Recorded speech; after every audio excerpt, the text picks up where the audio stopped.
Ipinagmalaki ni Pinay legend at PSC Commissioner Bong Ku ang mga pinakitang galing sa bowling ng pambansang koponan sa Dubai Open at Singapore Open.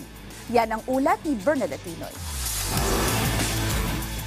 Kasunod ng tagumpay na nakamit ni Mark Custodio sa 10th DIBC Delta Open Bowling Tournament na ginanap sa Dubai noong Pebrero at Pinoy champ Zach Ramin sa Singapore Open noong nakaraang taon, sinabi ni Bowling Hall of Famer Bong Ku na ipinagmamalaki niya ang mga bagong henerasyon ng Filipino bowlers sa bansa. Mark is barely, I think it's about 20, 21 years old. Zach is still under 20. And nakikita ko ngayon ang magandang future of bowling.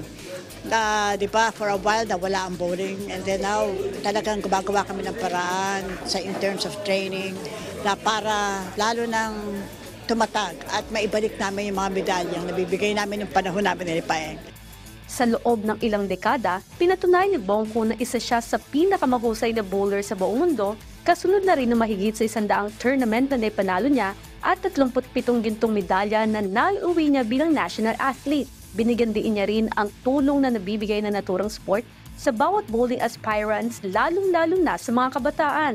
Please get involved in sports. Madami ang magagawa ito sa